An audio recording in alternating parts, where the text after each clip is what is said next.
Have you ever wondered what true desperation feels like? Most of us think we've been desperate, but imagine gathering sticks to cook what you absolutely know will be your last meal ever. That's the kind of desperation we're diving into today. That's such a powerful image, and what makes it even more compelling is how this story was preserved through generations of oral tradition, with fathers gathering their children to share this lesson about survival and faith. You know what's fascinating about this particular story? The prophet Elijah, the very same person who predicted the drought causing all this hardship, shows up and dares to ask this starving widow for food. It's like forecasting a financial crash and then asking to borrow someone's last dollar. Well, that's what makes this story so remarkable. Instead of turning him away, she agrees to help. The psychological weight of that decision must have been enormous. And here's where it gets fascinating. This wasn't just about empty barrels and oil jars. The promise wasn't even for an endless supply, it was specifically until the drought ended. It's like a cosmic lesson in temporary assistance versus permanent dependency. That reminds me of something similar. There's this story about J. Wilbur Chapman, where his wealthy friend gave him a signed blank check during a crisis. Just said, fill in whatever amount you need. Hmm. You know what's fascinating about both these stories? They're about this incredible intersection of trust and transformation. Like William Cowper, he wrote God moves in a mysterious way after his brush with desperation. He was planning to end it all one foggy night in London. Oh, right. Wasn't that the night his carriage driver got utterly lost in the fog? Exactly. The driver spent 2 hours going in circles, and when Cowper finally got out to walk, he found himself right back at his doorstep. Instead of ending his life, he ended up writing one of the most enduring hymns about finding hope in mysterious circumstances.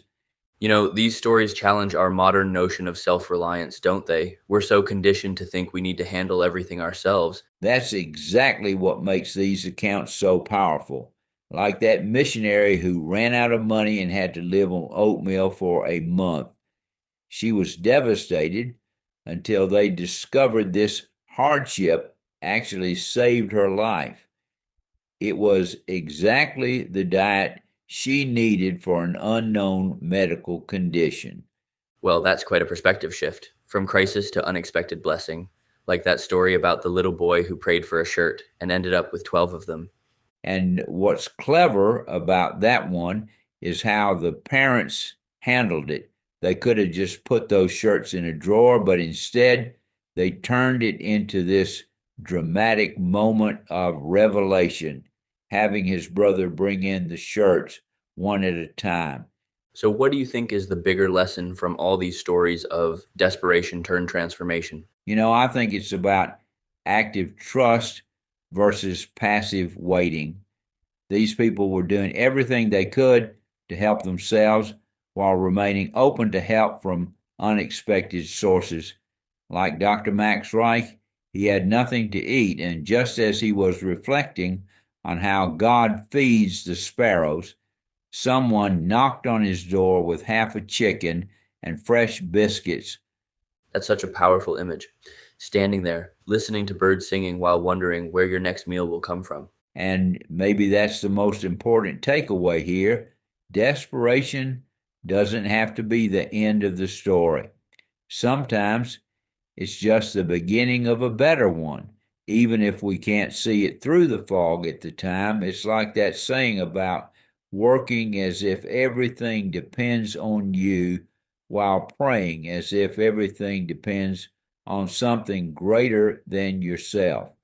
Well, that brings it full circle from that widow gathering sticks to all these modern examples of people outliving their desperate moments. And you know what's striking? In every single one of these stories, the solution came from an unexpected direction. It's like that young doctor born with a deformed leg who grew up to save the very physician who almost let him die at birth. Sometimes our most significant challenges become our greatest opportunities to help others.